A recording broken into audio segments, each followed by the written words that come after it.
Good morning, everybody. We're here for the session 10 Commandment Hike, celebrating 25 years. Our presenter this morning is Kathy. She has served as the Secretary and Chair of the Grand Canyon Council's Interfaith Religious Recognition Committee, now known as the Religious Activities Committee, for the past 8 years. Signature events have included the annual 10 Commandment Hike and ceremony recognizing youth of all faith traditions who have earned their religious emblem. Kathy is a recipient of the Silver Beaver and holds a Vigil honor. She is passionate about offering opportunities for Scouts to demonstrate their duty to God, learning what it means to be reverent, and promoting mutual respect among all people of faith traditions. So, good morning, and Kathy, it's all yours. All right, thank you. Well, first of all, I do want to thank everyone for coming to this little course. I welcome you all, and I'm going to just proceed with some of our little slides here. So the purpose of the 10 Commandment Hike, which was started in our council in 1996, is to promote respect among people of various faith traditions, to encourage the Scouts to celebrate their duty to God, and to provide opportunities to recognize those common tenets. And I know that every time I'm on a hike, there's always adults and Scouts that always comment, wow, I never realized that we actually had some of these things in common. So it really is a wonderful event to help promote that goodwill. Our hike is open to Scouts, families, and anyone interested in learning more about other faith traditions. And the very first year, the title was called Scouting Bridges Us in Faith. And I'm going to give you a tiny bit of history. This was our very first hike patch in 1996. Since it's our 25th anniversary, I'm doing an article in our council newsletter and some other things, kind of recapping some of the key events. You know, there's always been some special circumstances in a variety of these events. So there's our very first patch. It was the very first hike of this type of an interfaith hike of that nature, the 10 Commandment Hike, in the Grand Canyon Council and the entire Western region. So that was pretty neat. So this one unique aspect about this 1996 hike was that there was a 6-mile route and it was one way, and a bus transported the hikers back to the start. So they had a school bus, and they kept, picking them up and taking them back to the where they were parked. Now, most of them since then have been a loop. So you try to configure your hike so that it's an actual loop. So you get back to your parking area, but that was one of the unique aspects of that one. This is an old photo of Scouts in the small church here. You can tell some of them still have those red epaulettes on, which was before. And here's, this is Alan Zissner. I don't know if he's on today or not, but he is also a previous chairman of our Interfaith Committee. Like I said, it's now called the Religious Activities Committee, but he's been very involved in the hikes for many years. And of course, they're all intently listening to the presenter. So I wanted to provide you with some information on how we handle it when we're starting a hike, how we organize this hike. And so first, you have to identify a potential area for the hike. So we look around. It's kind of funny. I've gotten so that when I drive in different areas of the Phoenix area, and I'll see a house of worship, a church, whatever, and I'll think, oh my gosh, there's one there. Maybe we can make a route here for the next hike. So you kind of get into that mode where you're always looking to see what variety you can provide, and it usually needs to be within about a 5-mile radius, so that we haven't been doing that one-way route for a while, so we try to make it so it's in that area. And usually you need about 12 or more houses of worship because they don't all want to participate, and our hike is always held the day after Thanksgiving. So sometimes that provides a little bit of conflict for some people as well. On the other hand, some people are available because it's at that time. So then we send a letter of introduction to the faith leader that explains the hike, and I request their participation, and that comes from myself as the chairperson. Then we have a few weeks later, we'll have a follow-up with a phone call, and some of my committee members will call, and they will discuss the hike and answer any questions. and hopefully gain a commitment to participate. Now, sometimes the faith leader might say, well, I need to check with, with the council or this or that. And then we will get back with them after that and see what their decision is. And some of the early route things we do is we map out a preliminary route. So like I said, let's say we might have 2 different areas of town that we're looking at.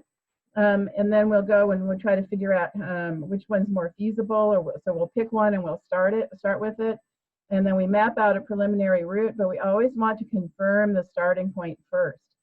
So one of the things you have to look for in a starting point is parking. So, do they have enough parking for people to come and be able to be there all day? Because our hike lasts from 8 a.m. till 4 p.m. approximately. Of course, even though it's a 5 or 6 mile hike, you're stopping a number of times to listen to the speakers at the different houses of worship. So it's not like we maybe have a mile is the most you ever have to walk without stopping. So it's not too vigorous, but still. We want to confirm that starting point, and they also need to be able to host us right in the very beginning. So have someone there that can open up the facilities early enough. We have our check-in and all of that sort of thing. We will have our opening flag ceremony and our opening ceremonies at that first stop. So it is important to confirm that, and then that's part of our advertisement as well. And then we confirm the participation by each house of worship, and we send a letter. I send a letter out welcoming them to the hike, and then I provide them which commandment they're going to have. So if there's because you're going to go in order, so it depends on what order they are on the route. So I let them know that number, and then what happens is they're supposed to talk about that commandment that they're assigned, and then they also talk a little bit about their faith, and they can share some of their faith traditions. They can explain, if we're inside their house of worship, they can explain some of the meaning of the things inside that, and all of that, anything like that that's interesting that helps us learn. And so then I also give them an estimated time of arrival and departure. So we plan out the whole hike so that so that we have it within within, I think maybe we're within 15 or 20 minute leeway. So we're usually pretty good about being pretty accurate. But, and that way they know that they only have to be there by a certain time, and then we would be done. We're usually in each house of worship for maybe 30 minutes. So I do give them an estimated time of arrival and departure. Then I explain the outline for the visit, which is kind of what I've just said. And then we have a map. We create a map, and then we show them where they are on that route. Okay, so event promotion. Just like anything, we have to get the word out so that we have attendees. So we've used our council has a newsletter that goes out every month. Of course, district roundtables are a great place to promote it, and district newsletters. We've even had some houses of worship put it in their bulletin announcement, because they want their members to come and hear the talk, and then a lot of times people will join in the hike and continue from wherever they are speaking. They might continue at least for a few more stops. There's also community and neighborhood. I would have said newspapers, but I don't know how many have newspapers anymore. So a lot of them have websites, whatever. But usually you can make announcements and things like that as well. Then the annual date, by that I mean we have the same date every year, same day, not the same date, but it's always been the day after Thanksgiving. And so that's one of those things that units, leaders, scouts plan on. Now, for years, I had a conflict with that myself because my rival football games were on that Friday, but that's changed over the last number of years. But that is a wonderful thing about having the same date, if that's something that would work for you. Then we also create a flyer, and of course the flyer could be handed out at roundtable when it's in person. It's also obviously downloadable, it's on websites and all of that, and it's on our registration site. So that's something that can be emailed out as well, and it has all the information.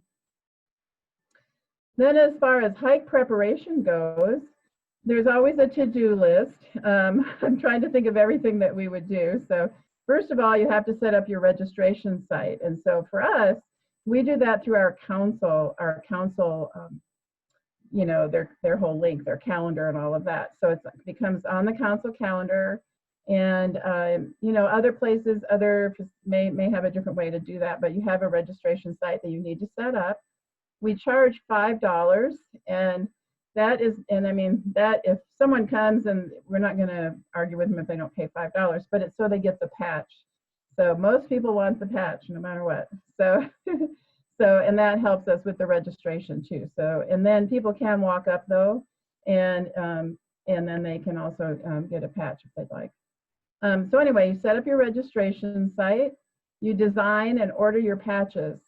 And that is one of the things, like we have the same format for our, I'll show you the patches in a minute, but we have the same design that we've used. It's tweaked a little bit every year, but otherwise, but that's something that you would want to do, is design and order your patches.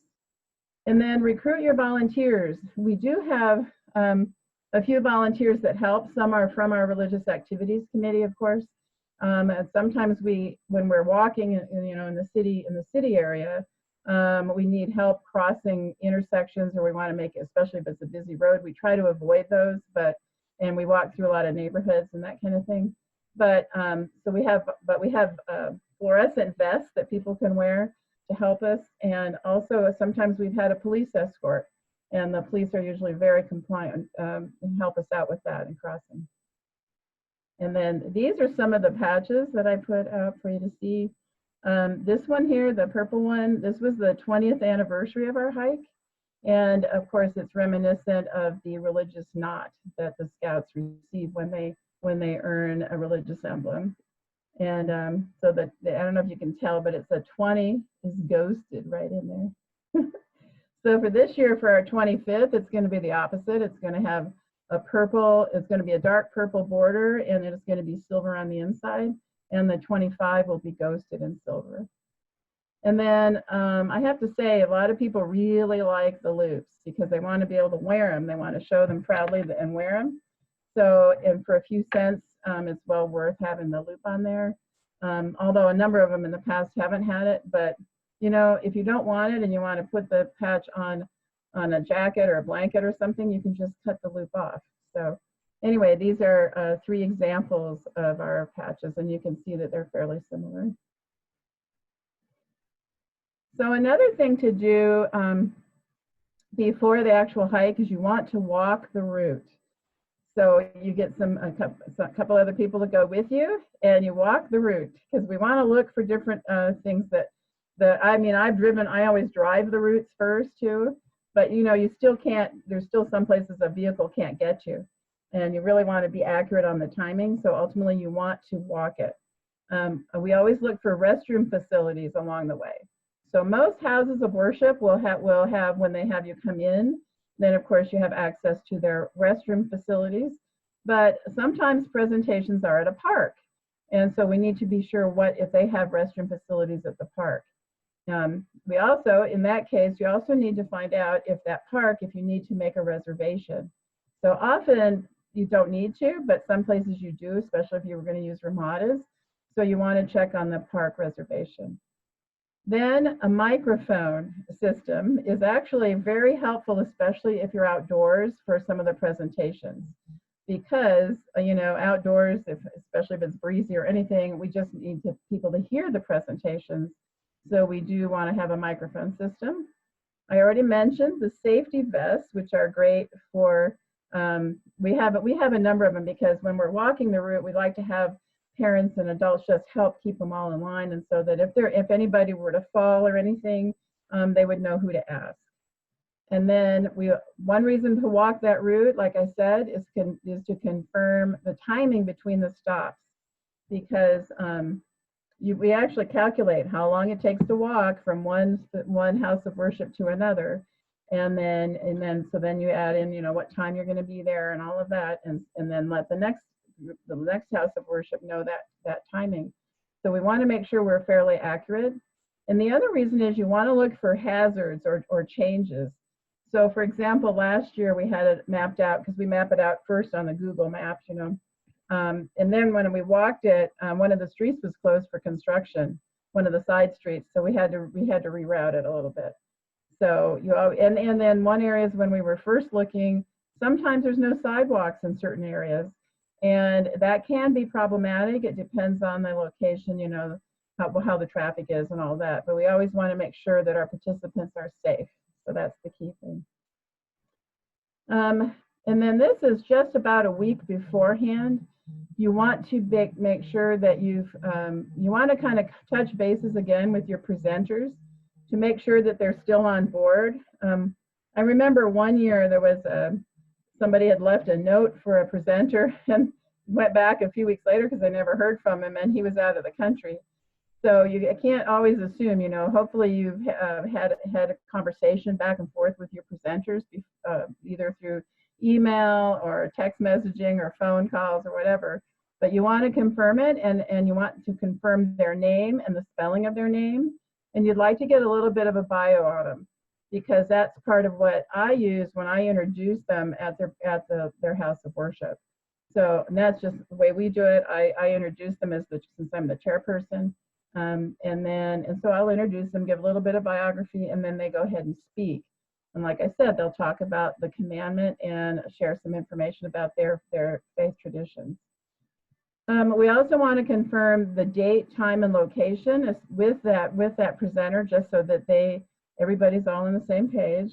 And then we make thank you plaques, and I'll show you some of those, because we always want to thank those people who took time to write up their talk. And then we have a program we design and we print it. Now this is kind of a bad copy, but this, I'll try to enlarge it. I don't know if that'll work. Well, anyway, this one year here, that was the cover. So this is the cover, and this was on the back cover, which was the map. And this one's was real detailed with all of that. Now we don't always get that detailed and show the actual street map, but it doesn't matter. But it is good. We always include, of course, the intro stuff on the front, and then a map either on the back or on the inside, just in case. And then the other tip is we always leave a map at the starting point, maps at the starting point, because occasionally we've already taken off and we're starting on our hike, and some other families may be coming. And so then they can look and kind of follow the route and catch up with us, which is, we learned that was an important thing to do. We also have a list of 10 Commandment Hike expectations. Some of that's related to behavior, you know, just courtesy type things. We thank the number of people who've been involved. We tell who the hike master is, who's the one that organizes the hike. And then we have a hike leader usually, who actually walks in front and leads the hike. And then we always try to get people to join our committee and help spread the good word about it.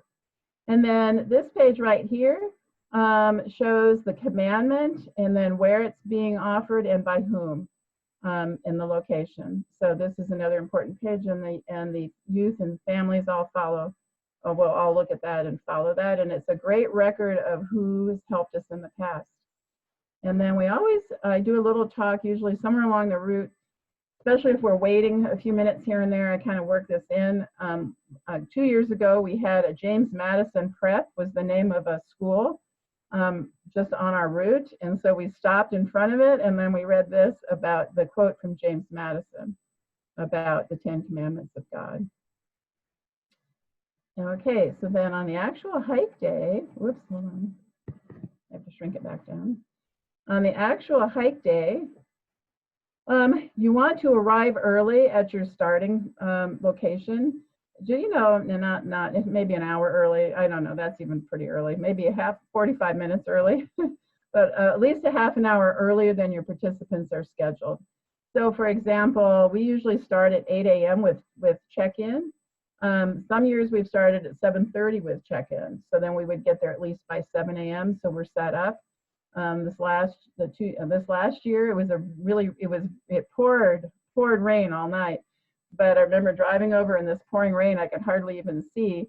And I got there about, I don't know, 7:15 a.m. and it wasn't due to start until 8:30, but we wanted to make sure everything was okay, and it was. And actually the sun came out so we never got rained on. It was great. You have some outdoor signs. So that would be, if you're a committee, if you're a council, or whoever's putting on the interfaith hike has a banner or something to put out, even a check-in here, anything where they can see where they need to go, or make signs that can be put out so that our guests, our participants, will see exactly where they need to come. When you get there, you need to go in and find the host, the person that's, or the group. Sometimes a troop will be hosting the event because we ask them, if possible, to do the flag ceremony in the beginning, or to at least lead that. And so anyway, you want to make sure you check in with the host and thank them and say hello and everything. Then set up your table and have your check-in sheets. Usually on the table, I have a display of medals, or on the table next to it, I have a display of the medals and some of the workbooks and stuff, so that we're always kind of promoting that. So we want to take advantage.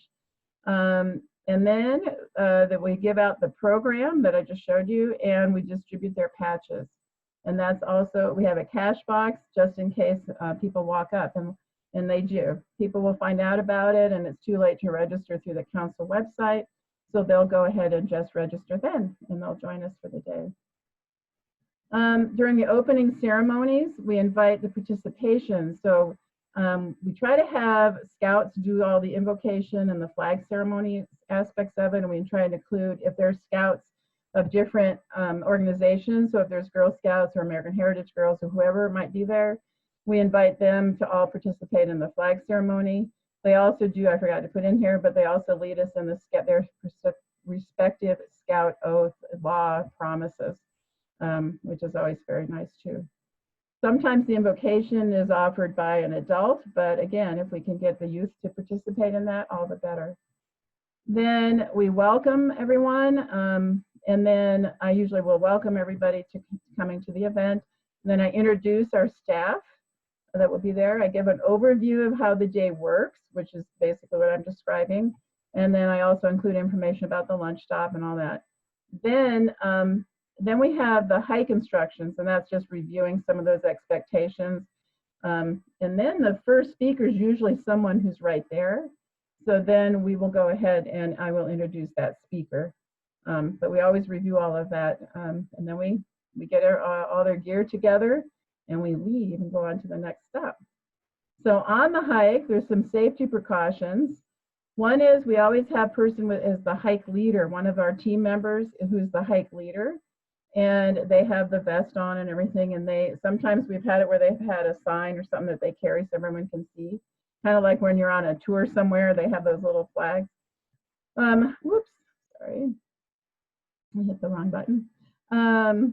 And then we always want the scouts to practice a buddy system, so that they even a system with their parents, so they know where their parents are or their leaders. But we always want to enforce that buddy system. Then I say caboose because that's somebody who's at the end of the line that we want to make sure we haven't lost anybody, because everyone walks at a different pace. Some are fast, some are slow, some are in the middle. So the caboose is a couple of people who will be in the back to make sure that everyone's keeping up.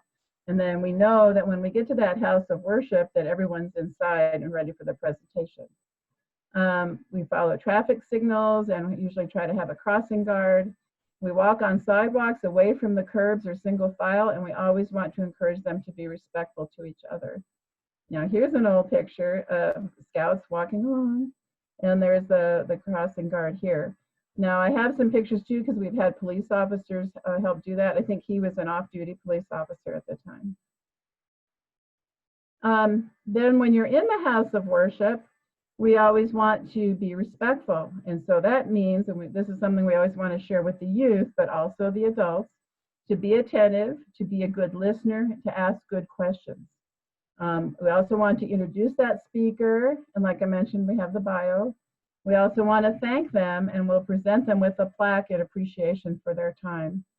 Then we have a cleanup crew and a sweeper. So the cleanup crew, it's usually a couple of people. They have a basket with cleaning supplies, and they go into the restrooms and clean the restrooms, just to make sure that we're leaving everything very clean when we leave.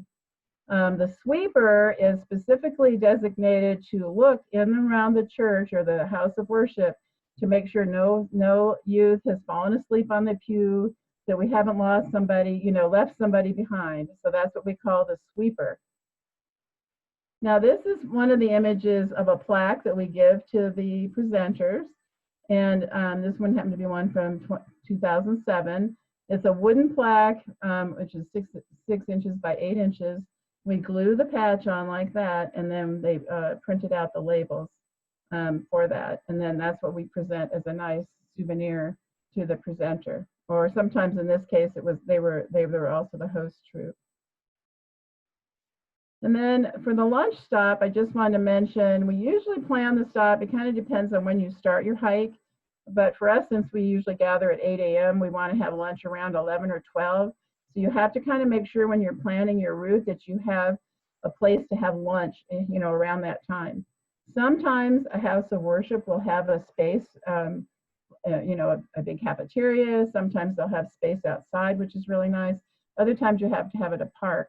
But we always ask the families to bring their own lunches. Our committee provides water, soda, and cookies. So our committee is very popular because we provide those goodies. We also always have a religious emblems display with workbooks and medals. And then we talk about the religious emblems programs for a few minutes as well.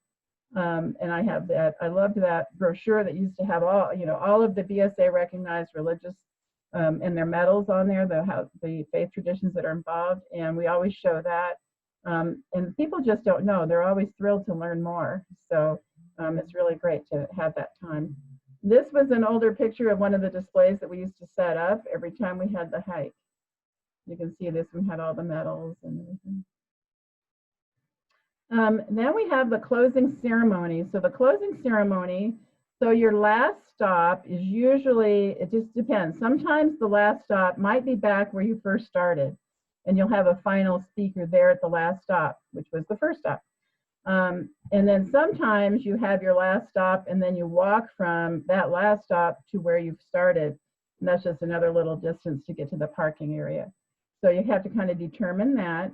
And then you always want to thank your hike staff because of all the work that they put in. They've spent a whole day with you, plus all of the preparation.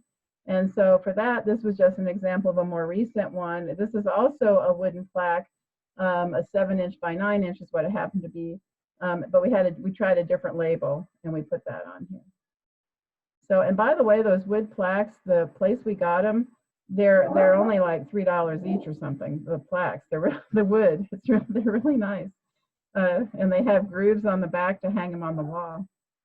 Okay, and then I wanted to show you, this is our display with all 24 patches that we've had through our 24 hikes. And they're all pretty similar. You can see in the beginning, this was from 96 and 97. They're pretty similar.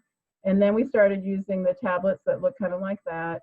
And so many of them are the same. The one that's kind of different was, this was our patch in 2010, celebrating a 100-year anniversary for BSA. And then we've had different things like that. So that's our, yep, that's it. So that's the end of the actual slideshow. Let me back out of all of this, unless you have questions. So let's go now and see if anybody does have any questions about it. I haven't monitored the chat. I see there's a lot of chat questions, so I have to, let me get out of this in order to read them. Yeah, people have been answering each other's chat questions throughout the session, which has been kind of cool. Oh, good. Good. Let's see. All right. One that came up was, how do you address the differences in numbering of the commandments for different faiths?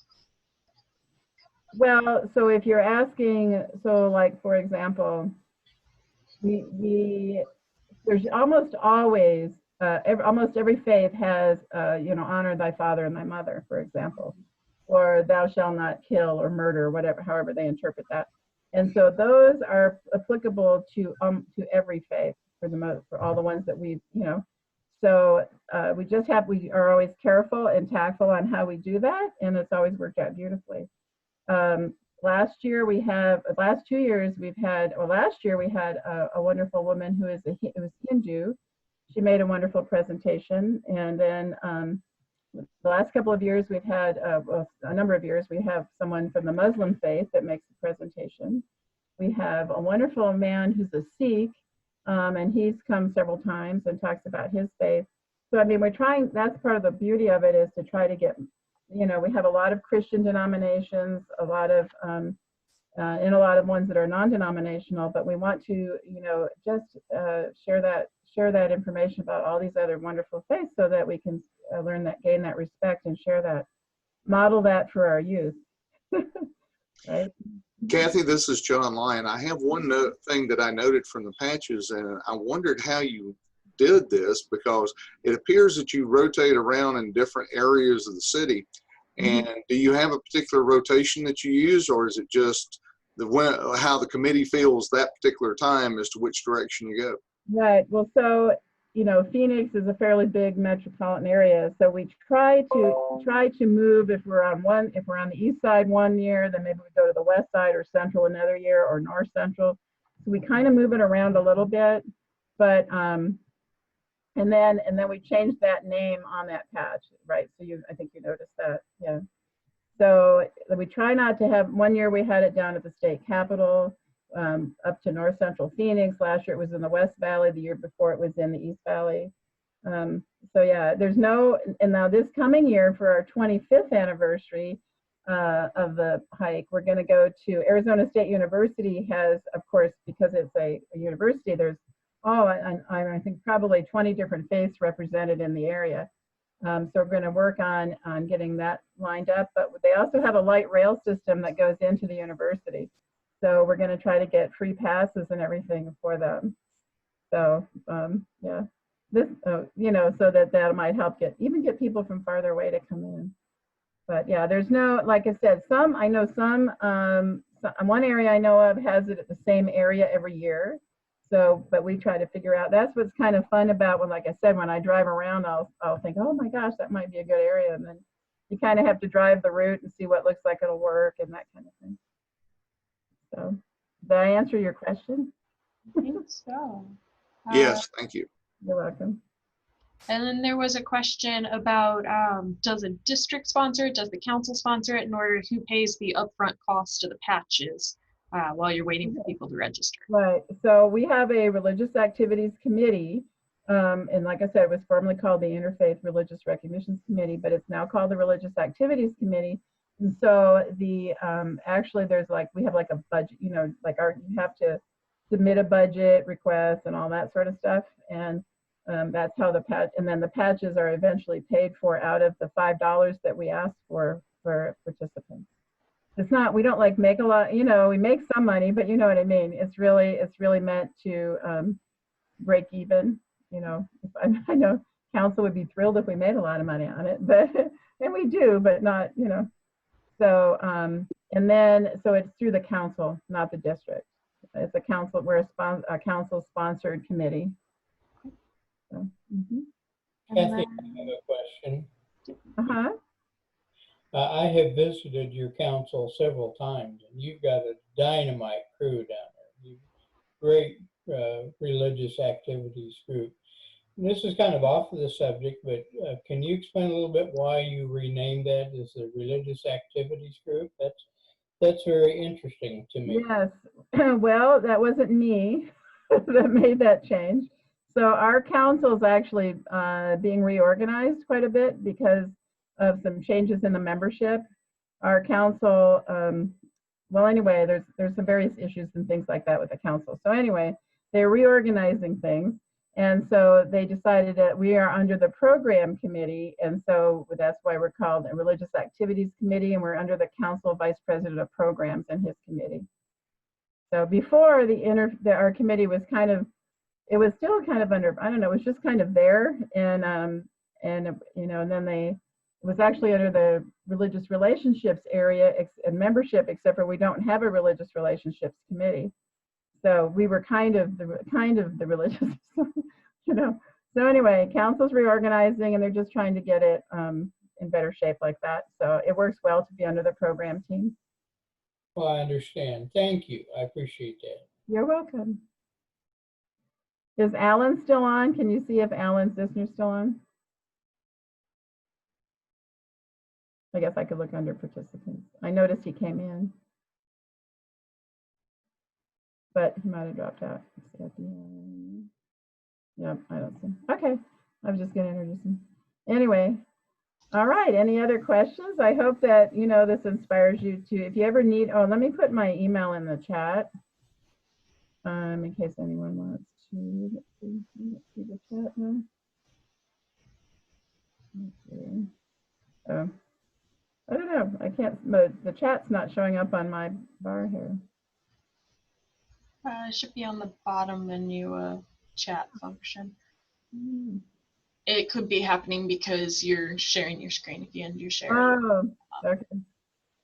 Let me stop sharing. I forgot that I still had it up there. Sorry. Oh, no problem.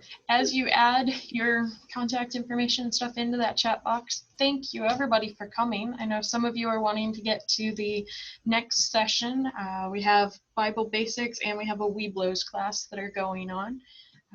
But we are working to put together a roster of all the different presenters' contact information so that we can get that uploaded to the drive. Probably will be created over the weekend, but we will do our best to get as complete of a roster as we can uploaded for everybody. That's great. Yeah. Well, thank you.